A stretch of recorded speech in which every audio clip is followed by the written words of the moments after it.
Hello dear students of class 11th. Now be ready to study the chapter Salvatore, chapter number 1. Salvatore is a realistic story which leaves an unfadable impression on the minds of the readers. It is set in an island on the southern part of Italy. The protagonist, means who plays the main character, Salvatore, is the son of a fisherman who owns a vineyard near the seashore. Life here is quite hard.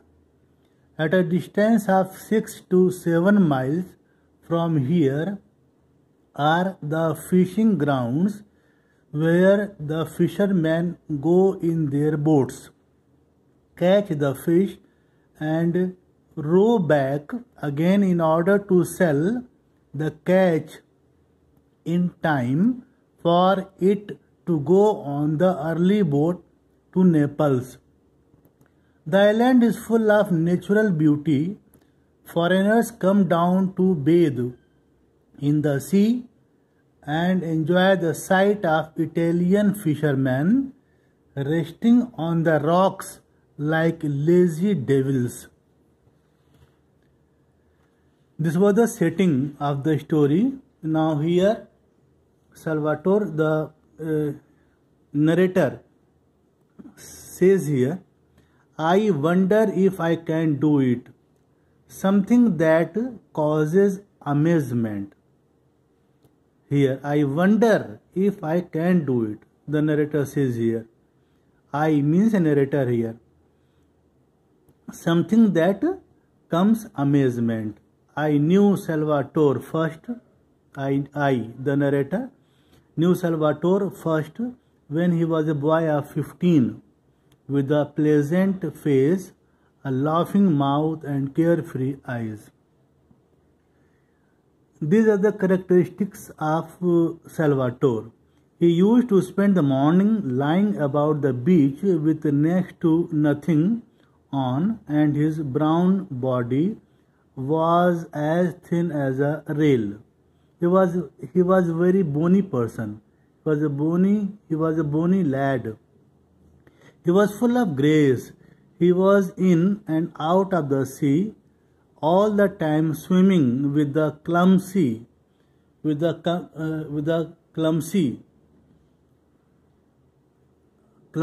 effortless stroke common to the fisher boys. He was expert in swimming. He could swim in any awkward manner. Effortless stroke common to the fisherman boy. He was expert in swimming as he was the son of a fisherman. Scrambling up the jagged rocks. Jagged rock means after sharp edges, often sharp edges called jagged here. Scrambling, to move hurriedly to a location. Scrambling up the jagged rocks, sharp edges rocks on the hard feet, for except on Sundays he never wore shoes. He was very rough and tough boy. He never wore shoes. He would throw himself into the deep water with a cry of delight. When he used to swim, he used to cry of delight. His father was a fisherman who owned his own little vineyard, and Salvatore acted as a nursemaid. He used to look after as a nursemaid to his two younger brothers. He had two younger brothers with whom he used to look after the vineyard. He shouted to them to come inshore when they ventured out too far. Sometimes when they dared to go too far the shore and made them dress when it was time to climb the hot vine-clad hill for the frugal midday meal. After swimming, when the time starts to go home, he used to call them. He used to call his brothers. He used to dress them when it was time to climb the hot vine-clad hill for the cheap or economical midday meal. As he was not a rich man, so he used to eat economical meal or cheap meal. But boys in those southern part grow apace, grow rapidly, and in a little while he was madly in love with a pretty girl. Though his age was only 15, but as the writer says here, in those southern parts grow rapidly, and in a little while he was madly in love with a pretty girl who lived on the Grande Marina. This is the name of a place. He loved a very pretty girl who lives near Grand Marina. She had eyes like forest pools and held herself like a daughter of the Caesar. She was awfully beautiful. They were affianced. They were engaged, but they could not marry till Salvatore had done his military service, and when he left the island, when he had never left in his life before, to become a sailor in the navy of King Victor Emmanuel. There was a condition that if she will marry him only if he will do a job in military, and without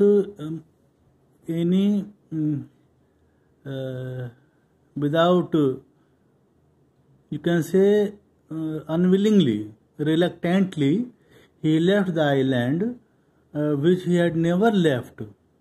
Since his childhood, he never left the island, but he was compelled, he was reluctantly leaves the island to become a sailor in the navy of King Victor Emmanuel. He went to become a sailor in King Victor Emmanuel. He wept like a child, though he was 15 years old, but he wept like a child as he was compelled to leave the island. And the other thing, he was leaving his lover. It was hard for one who had never been less free than the birds. He was as free as birds.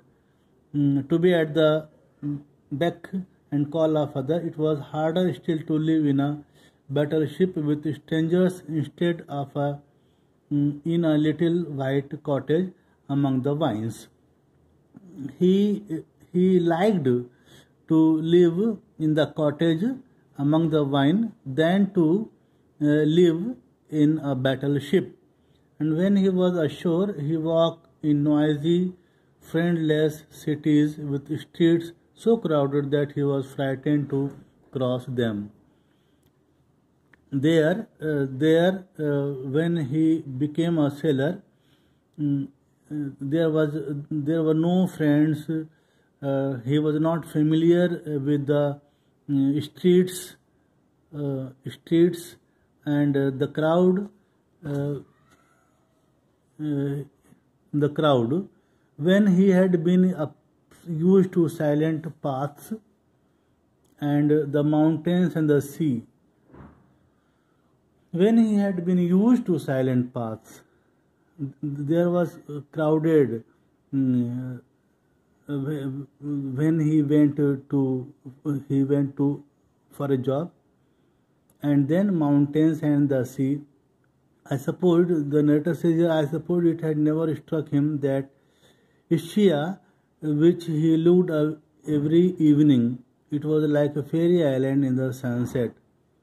I suppose the narrator says here, it had never struck him that Ischia, which he looked at every evening. He never liked the places which were there, though it was very fairy island, to see what the weather would be like next day, or Vesuvius pearly in the dawn had anything to do with him at all. Nothing could attract him except his own island. But when he ceased to have them before his eyes to realize in some dim fashion, and they were as much part of him, and his hands, his feet. He never liked the place. He was dreadfully homesick. He only wanted to go his home. He was homesick, but it was hardest of all to be parted from the girl he loved with all his passionate young heart. It was very hard for him to part from the girl whom he loved passionately. He wrote to her. He used to write letters in a childlike handwriting. Long letter he used to write, ill-spelled letters. There was so many spellings in the letter, in which he told her how constantly thought of her. He used to write here how constantly he remembers her, he thought of her, and how much he longed to be back. And he is very eager to come back to his own island. He was sent here and there. He was sent here and there as a sailor to Spezia, to Venice, to Bari, and finally to China. These are the places where he went as a sailor. Here he fell ill of some mysterious ailment. Here, while doing job, he fell ill. There was some mysterious sickness, ailment that kept him in a hospital for a month. He was in the hospital for a month. He bore it with a mute and uncomprehending patience of a dog. He bore it. He bore it silently, without any complaint.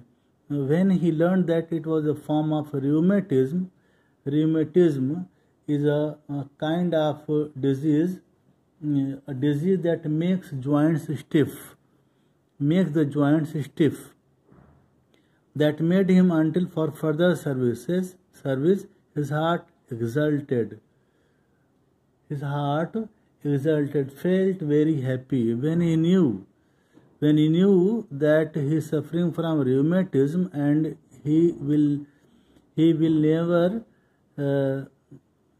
never cure of the disease rheumatism. From this rheumatism, he instead of being sad, he felt very happy, for he could go home. He thought that he could go home to his own island, and he did not before. In fact, he scarcely listened when the doctor told him that he would never again be quite well. He felt happy. He did not want to listen anything except this. What the doctor had said, he never listened. But when the doctor told him that he would never be quite well, he became very happy. What did he care when he was going back to the little island he loved so well, and the girl who was waiting for him? He thought that he would care nothing, as he was going back to his little island, and he was very eager. He was very happy to meet the girl whom he loved very much, and was going to meet her.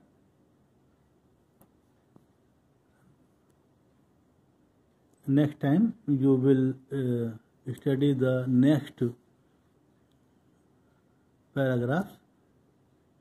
Next time, if you have any problem till this paragraph, please ask me. Hello dear students of class 11th. Now be ready to study the chapter Salvatore, chapter number 1. Salvatore is a realistic story which leaves an unfadable impression on the minds of the readers. It is set in an island on the southern part of Italy. The protagonist, means who plays the main character, Salvatore, is the son of a fisherman who owns a vineyard near the seashore. Life here is quite hard. At a distance of 6 to 7 miles from here are the fishing grounds where the fishermen go in their boats, catch the fish, and row back again in order to sell the catch in time for it to go on the early boat to Naples. The island is full of natural beauty. Foreigners come down to bathe in the sea and enjoy the sight of Italian fishermen resting on the rocks like lazy devils. This was the setting of the story. Now here Salvatore, the narrator, says here, I wonder if I can do it. Something that causes amazement. Here, I wonder if I can do it. The narrator says here. I means a narrator here. Something that comes amazement. I knew Salvatore first. The narrator, knew Salvatore first when he was a boy of 15, with a pleasant face, a laughing mouth, and carefree eyes. These are the characteristics of Salvatore. He used to spend the morning lying about the beach with next to nothing on, and his brown body was as thin as a rail. He was a very bony person. He was a bony lad. He was full of grace. He was in and out of the sea all the time, swimming with the clumsy,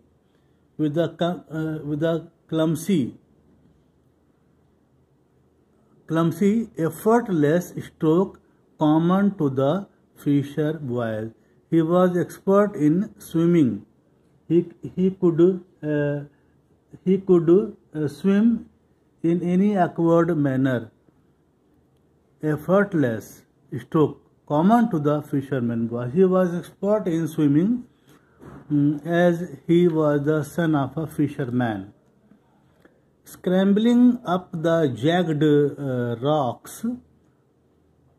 Jagged rock means after sharp edges, often sharp edges called jagged here. Scrambling, to move hurriedly to a location. Scrambling up the jagged rocks, sharp edges rocks, on the hard feet, for except on Sundays he never wore shoes. He was very rough and tough boy. He never wore shoes. He would throw himself into the deep water with a cry of delight. When he used to swim, he used to cry of delight. His father was a fisherman who owned his own little vineyard, and Salvatore acted as a nursemaid. He used to look after as a nursemaid to his two younger brothers. He had two younger brothers with whom he used to look after the vineyard. He shouted to them to come inshore when they ventured out too far. Sometimes, when they dared to go too far from the inshore, and made them dress when it was time to climb the hot vine-clad hill for the frugal midday meal. After swimming, when the time starts to go home, he used to call them. He used to call his brothers.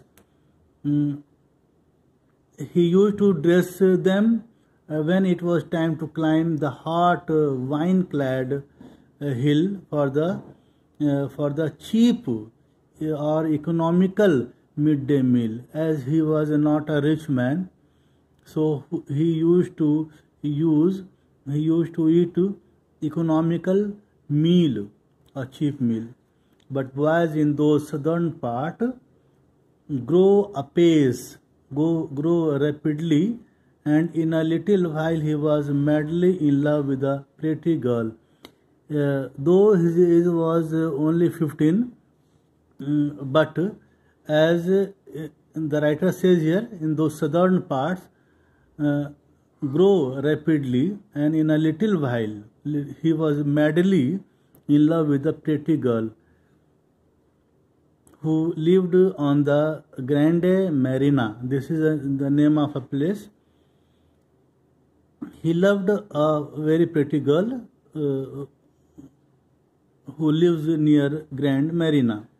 She had eyes like forest pools and held herself like a daughter of the Caesar. She was awfully beautiful. They were affianced. They were engaged, but they could not marry till Salvatore had done his military service, and when he left the island, when he had never left in his life before, to become a sailor in the navy of King Victor Emmanuel. There was a condition that if she will marry him only if he will do a job in military, and without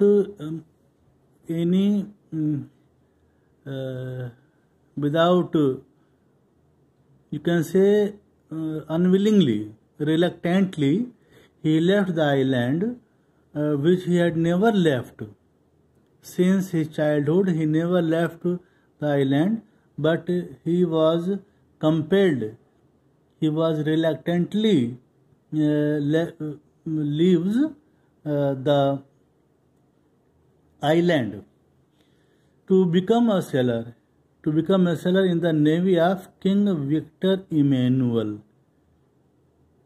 He went to become a sailor. King Victor Emmanuel.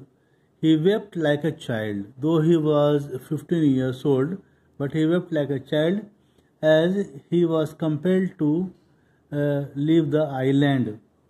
And the other thing, he was leaving his lover. It was hard for one who had never been less free than the birds. He was as free as birds. To be at the beck and call of others, it was harder still to live in a battleship with strangers instead of in a little white cottage among the vines. He liked to live in the cottage among the vine than to live in a battleship. And when he was ashore, he walked in noisy friendless cities with streets so crowded that he was frightened to cross them. When he became a sailor, mm, there were no friends. He was not familiar with the streets, and the crowd. Uh, uh, the crowd. When he had been used to silent paths and the mountains and the sea. When he had been used to silent paths, there was crowded. When he went to for a job, and then mountains and the sea. I suppose the narrator says here, I suppose it had never struck him that Ischia, which he looked every evening, it was like a fairy island in the sunset. I suppose the narrator says here, it had never struck him that Ischia, which he looked at every evening. He never liked the places which were there, though it was very fairy island, to see what the weather would be like next day, or Vesuvius pearly in the dawn had anything to do with him at all. Nothing could attract him except his own island. But when he ceased to have them before his eyes to realize in some dim fashion, and they were as much part of him, and his hands, his feet. He never liked the place. He was dreadfully homesick. He only wanted to go his home. He was homesick, but it was hardest of all to be parted from the girl he loved with all his passionate young heart. It was very hard for him to part from the girl whom he loved passionately. He wrote to her. He used to write letters in a childlike handwriting. Long letter he used to write, ill-spelled letters. There was so many spellings in the letter, in which he told her how constantly thought of her. He used to write here how constantly he remembers her, he thought of her, and how much he longed to be back. And he is very eager to come back to his own island. He was sent here and there. He was sent here and there as a sailor to Spezia, to Venice, to Bari, and finally to China. These are the places where he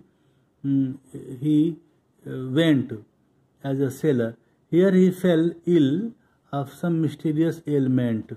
Here, when while doing job, he fell ill. There was some mysterious sickness, ailment that kept him in a hospital for a month. He was in the hospital for a month.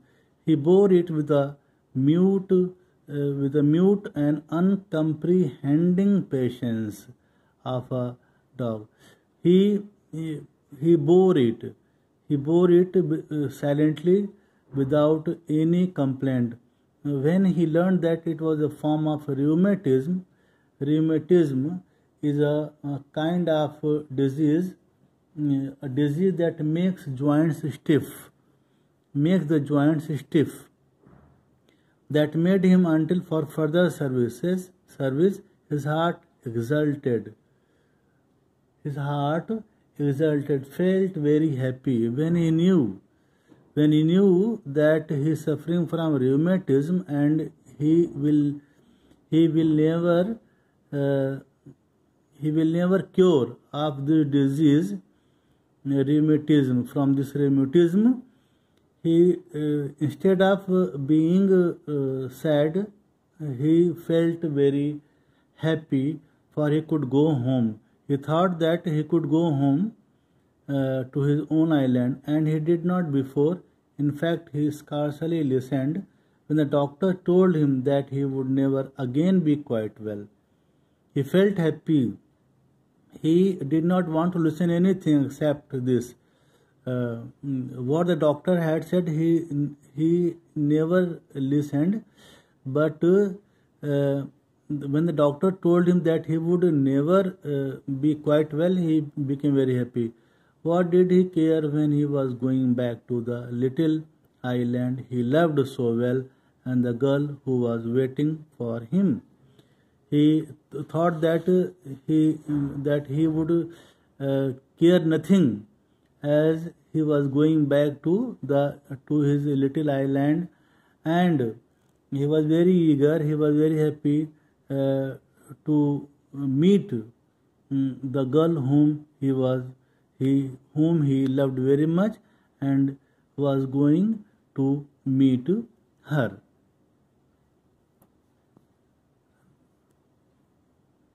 Next time you will study the next paragraph. Next time, if you have any problem till this paragraph, please ask me. Hello students, now I am going to start The Story of Anne R by Kate Chopin. Knowing that Mrs. Mallard was afflicted with a heart trouble, great care was taken to break to her as gently as possible the news of her husband's death. Everybody knew that Mrs. Mallard was suffering from heart trouble.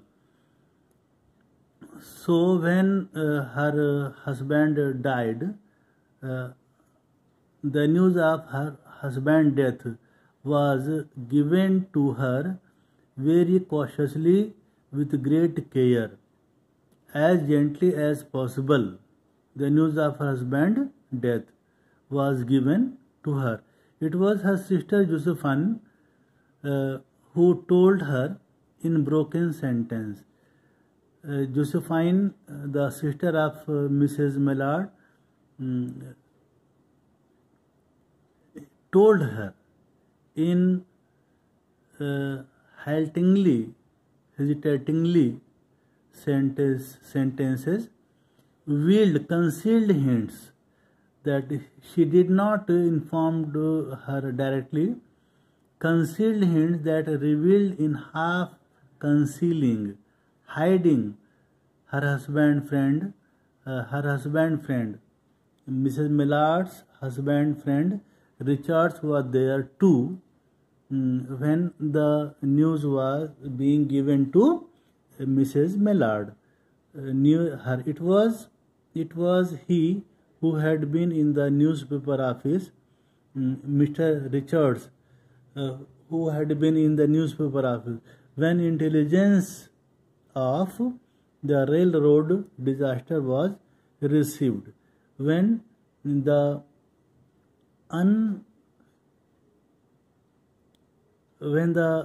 information usually secret, intelligence means information usually secret. In newspaper office, when intelligence the railroad disaster was received, the train was unexpected event was received that Mrs. Mallard's husband died. He received the news with Bentley Mallard's name. The name of Mrs. Mallard was Bentley Mallard. It was the name, Bentley Mallard's name was in the top of the list that he was killed. The list of killed. The name of Bentley Mallard was in the list. He had only taken the time to assure himself. He could not believe that he died. He wanted to assure himself as if truth by a second telegram. Second telegram came, and by coming of second telegram, he assured that really Mr. Bentley Mallard had died. and had hastened to forestall any less careful, less tender friend in bearing the sad message. To prevent something from happening, forestall means. Uh, then he, as he was very less careful, less tender friend, to bear the sad message. She did not hear the story as many women have heard the same, with a paralyzed inability to accept its significance. She wept at once with sudden, wild abandonment in her sister's arms. Owing to Mrs. Mellor her trouble, everyone treats carefully. When her husband friends Richards discovered that her husband Mr. Mellard got killed in the accident, he shared the news with her sister Josephine. Both of them take time to gently tell Mrs. Mellard that her husband had died. Mrs. Mellard weeps bitterly with wild abandonment in Josephine's arms. Then she goes to her rooms to be by herself and lock the room. When the storm of grief had spent itself, she went away to her room alone. She would have no one follow her. She locked the room from inside. There stood, facing the open window, a comfortable roomy armchair. Into this she sank, pressed down by a physical exhaustion that haunted her body and seemed to reach into her soul. She was awfully sad when she heard the news of the death of her husband. She could see the open square. And now this is the scene of the out of the room. This is the setting.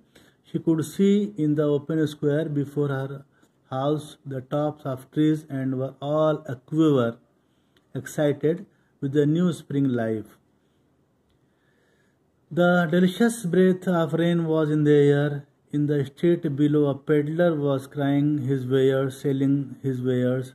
The notes of distant song which someone was singing a song which was singing reached her faintly, and countless sparrows were twittering in the eaves.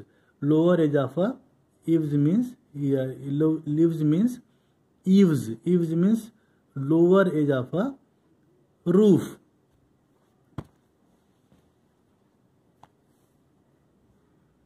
There was patches all blue sky showing here and there through the clouds that had met and piled one above the other in the west facing her window. She sat with her head thrown back upon the cushion of the chair, quite motionless except when a sob came up into her throat and shook her, as a child who has cried itself to sleep continues to sob in its dreams. She was continuously weeping, but after that she controlled herself and started sobbing. She was young with the fair. Now this is the appearance of Mrs. Mellard. She was young with a fair, calm face whose lines bespoke individually indicated repression and even a certain strength, but now there was a dull stare in her eyes, whose gaze was fixed away off yonder, distant, one of those patches of blue sky. She was continuously gazing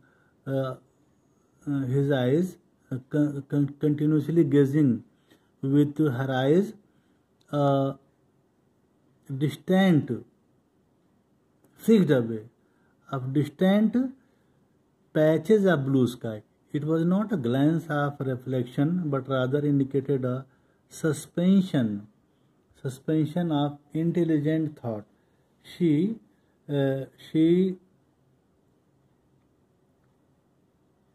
The act of stopping something for short period. For short period. For short period, she started thinking. Intelligent thought came to her mind. There was something coming to her. Some ideas were coming to her, and she was waiting for it fearfully. What was it? She did not know. It was too subtle, hard to grasp. Subtle means hard to grasp, and elusive. Elusive means difficult to define. But she felt it. It was too hard to grasp what she was thinking. It was really very hard to grasp and very difficult to define. But she felt it creeping out of the sky, reaching towards her through the sound, the scents, the color that filled the air.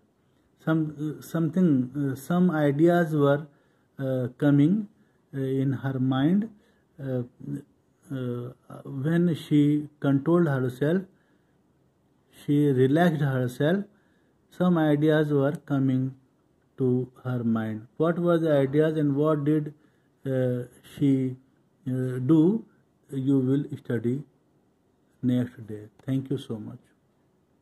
Hello students, now I am going to start The Story of Anne R by Kate Chopin.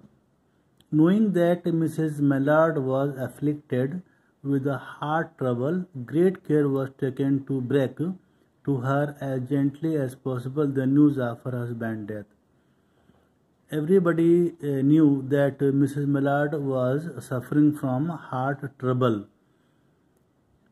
So when her husband died, the news of her husband's death was given to her very cautiously with great care, as gently as possible.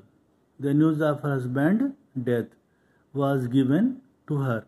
It was her sister Josephine who told her in broken sentence. Josephine, the sister of Mrs. Mallard, told her in haltingly, hesitatingly sentences, veiled, concealed hints that she did not inform her directly, concealed hints that revealed in half concealing, hiding her husband friend, Mrs. Mallard's husband friend Richards was there too when the news was being given to Mrs. Mallard. Knew her. It was he who had been in the newspaper office, Mr. Richards, who had been in the newspaper office when intelligence of the railroad disaster was received. When the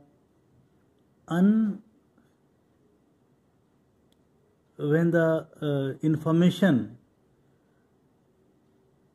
usually secret, intelligence means information usually secret. In newspaper office, when intelligence the railroad disaster was received, the train was unexpected event was received that Mrs. Mallard's husband died. He received the news with Bentley Mallard's name. The name of Mrs. Mallard was Bentley Mallard. It was the name, Bentley Mallard's name was in the top of the list that he was killed. The list of killed. The name of Bentley Mallard was in the list. He had only taken the time to assure himself. He could not believe that he died. He wanted to assure himself as if truth by a second telegram.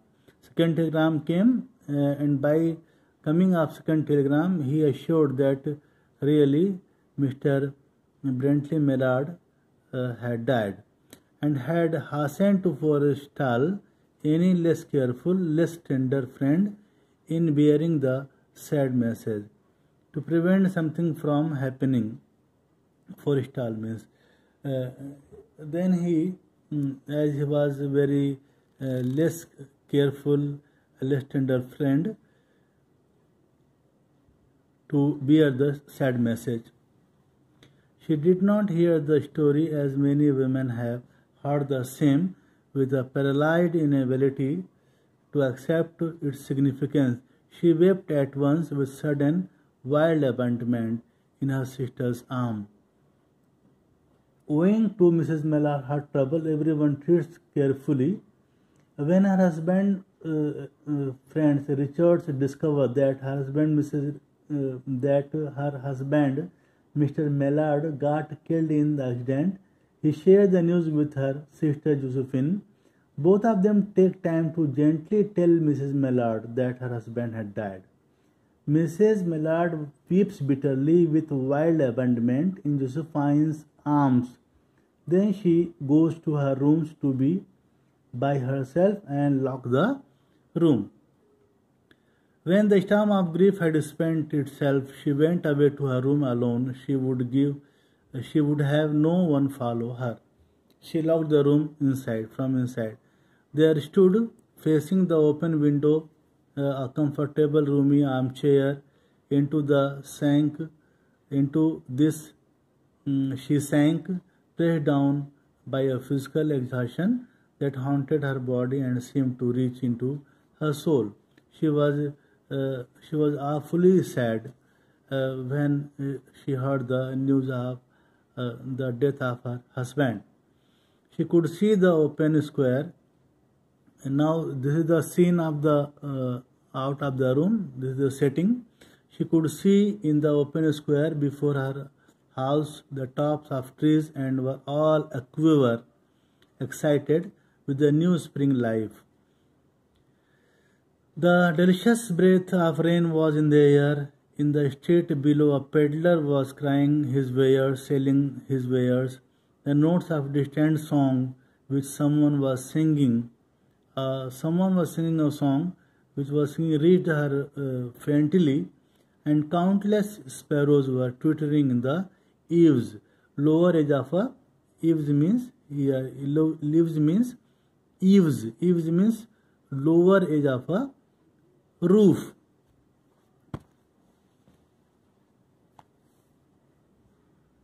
There was patches all blue sky showing here and there through the clouds that had met and piled one above the other in the west facing her window. She sat with her head thrown back upon the cushion of the chair, quite motionless except when a sob came up into her throat and shook her, as a child who has cried itself to sleep continues to sob in its dreams. She was continuously weeping, but after that she controlled herself and started sobbing. She was young with the fair. Now this is the appearance of Mrs. Mellard. She was young with a fair, calm face whose lines bespoke individually indicated repression and even a certain strength, but now there was a dull stare in her eyes, whose gaze was fixed away off yonder, distant, one of those patches of blue sky. She was continuously gazing his eyes, continuously gazing with her eyes, distant, fixed away, of distant patches of blue sky. It was not a glance of reflection, but rather indicated a suspension of intelligent thought. She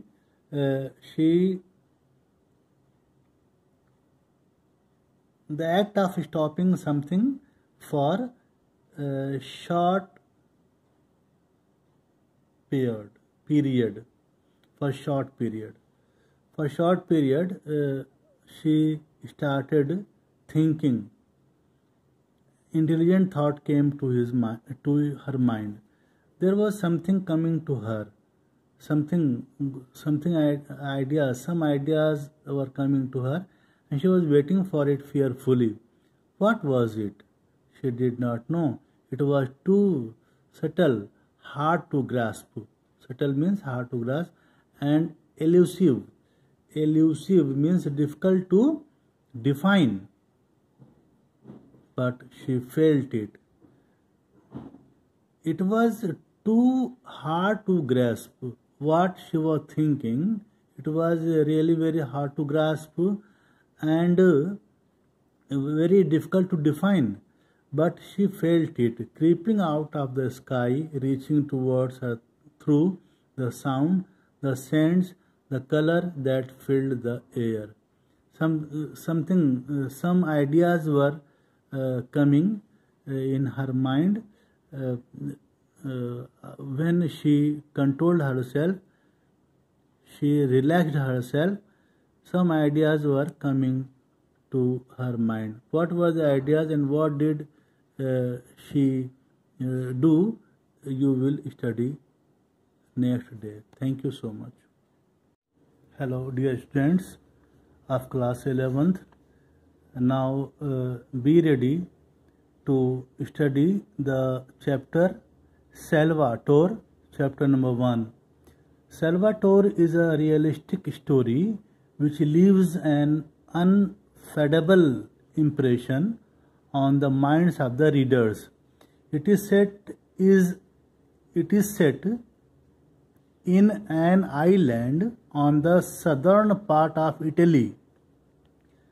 The protagonist means who plays the main character, Salvatore,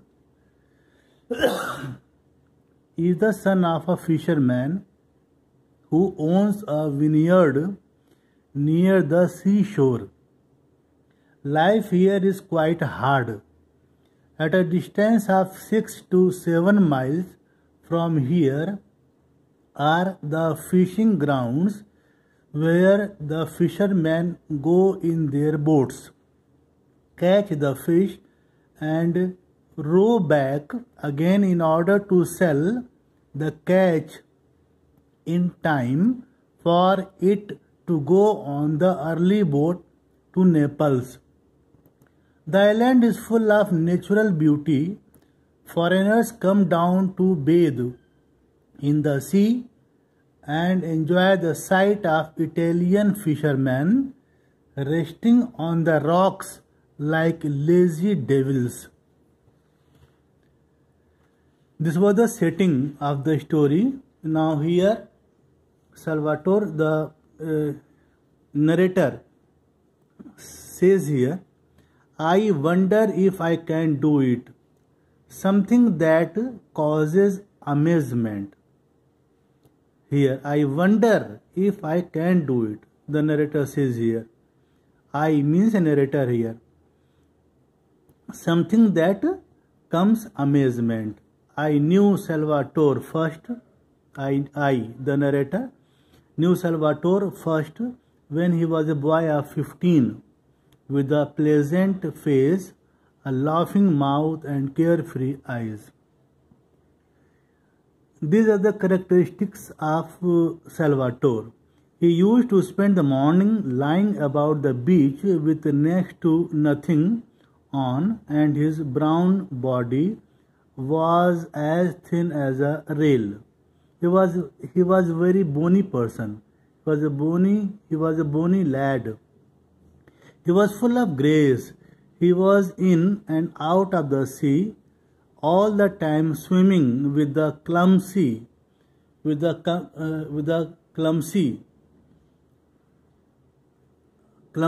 effortless stroke common to the fisher boys. He was expert in swimming. He could swim in any awkward manner, effortless stroke common to the fisherman boy. He was expert in swimming, as he was the son of a fisherman. Scrambling up the jagged rocks. Jagged rock means after sharp edges, often sharp edges called jagged here. Scrambling, to move hurriedly to a location. Scrambling up the jagged rocks, sharp edges rocks on the hard feet, for except on Sundays he never wore shoes. He was very rough and tough boy. He never wore shoes. He would throw himself into the deep water with a cry of delight. When he used to swim, he used to cry of delight.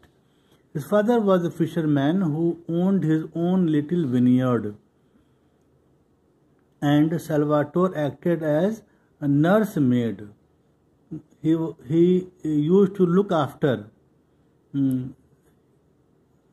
as a nursemaid to his two younger brothers. He had two younger brothers with whom he used to look after the vineyard. He shouted to them to come inshore when they ventured out too far. Sometimes when they dared to go too far from the inshore, and made them dress when it was time to climb the hot vine-clad hill for the frugal midday meal. After swimming, when the time starts to go home, he used to call them. He used to call his brothers. He used to dress them when it was time to climb the hot vine-clad hill for the cheap or economical midday meal. As he was not a rich man, so he used to eat economical meal, a cheap meal. But boys in those southern part grow rapidly, and in a little while he was madly in love with a pretty girl. Though his age was only 15, but as the writer says here, in those southern parts grow rapidly, and in a little while he was madly in love with a pretty girl who lived on the Grande Marina. This is the name of a place. He loved a very pretty girl who lives near Grand Marina. She had eyes like forest pools and held herself like a daughter of the Caesar. She was awfully beautiful. They were affianced.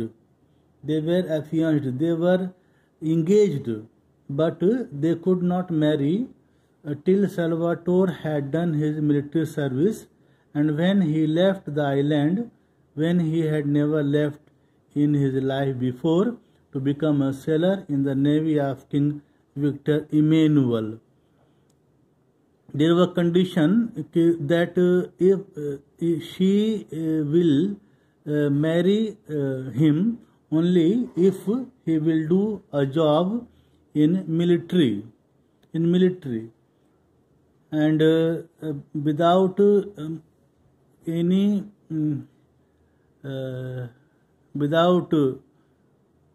you can say unwillingly, reluctantly, he left the island which he had never left. Since his childhood he never left the island, but he was compelled, he was reluctantly leaves the island to become a sailor in the navy of King Victor Emmanuel. He went to become a sailor. King Victor Emmanuel. He wept like a child, though he was 15 years old, but he wept like a child as he was compelled to leave the island. And the other thing, he was leaving his lover. It was hard for one who had never been less free than the birds. He was as free as birds.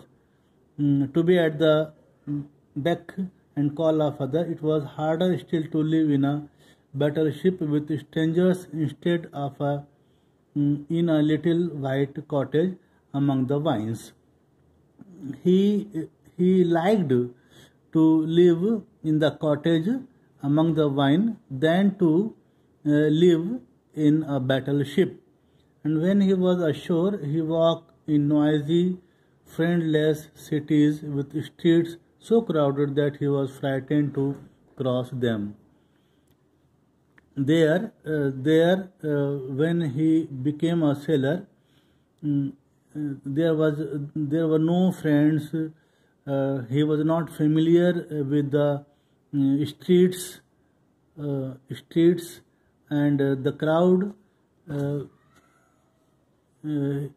The crowd. When he had been used to silent paths and the mountains and the sea. When he had been used to silent paths, there was crowded. When he went to for a job, and then mountains and the sea. I suppose the narrator says here, I suppose it had never struck him that Ischia, which he looked every evening, it was like a fairy island in the sunset. I suppose the narrator says here, it had never struck him that Ischia, which he looked at every evening. He never liked the places which were there, though it was very fairy island, to see what the weather would be like next day, or Vesuvius pearly in the dawn had anything to do with him at all. Nothing could attract him except his own island. But when he ceased to have them before his eyes to realize in some dim fashion, and they were as much part of him, and his hands, his feet. He never liked the place. He was dreadfully homesick. He only wanted to go his home. He was homesick, but it was hardest of all to be parted from the girl he loved with all his passionate young heart. It was very hard for him to part from the girl whom he loved passionately. He wrote to her. He used to write letters in a childlike handwriting. Long letter he used to write, ill-spelled letters. There was so many spellings in the letter, in which he told her how constantly thought of her. He used to write here how constantly he remembers her, he thought of her, and how much he longed to be back. And he is very eager to come back to his own island. He was sent here and there. He was sent here and there as a sailor to Spezia, to Venice, to Bari, and finally to China. These are the places where he went as a sailor. Here he fell ill of some mysterious ailment. Here, while doing job, he fell ill. There was some mysterious sickness, ailment that kept him in a hospital for a month. He was in the hospital for a month.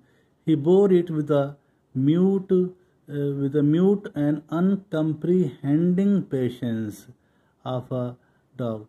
He bore it.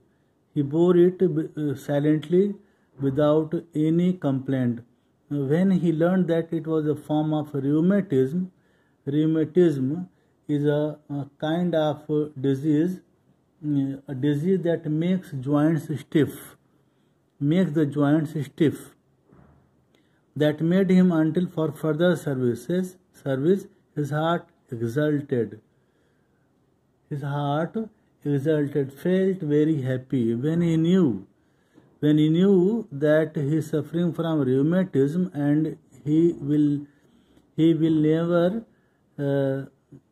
never cure of the disease rheumatism. From this rheumatism, he instead of being sad, he felt very happy, for he could go home. He thought that he could go home to his own island, and he did not before. In fact, he scarcely listened when the doctor told him that he would never again be quite well. He felt happy. He did not want to listen anything except this. What the doctor had said, he never listened. But when the doctor told him that he would never be quite well, he became very happy. What did he care when he was going back to the little island he loved so well, and the girl who was waiting for him?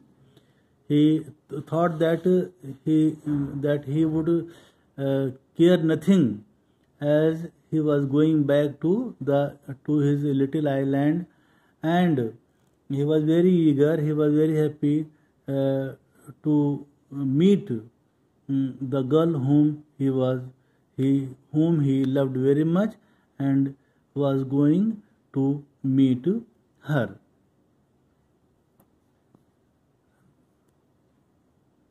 Next time you will study the next paragraphs. Next time, if you have any problem till this paragraph, please ask me.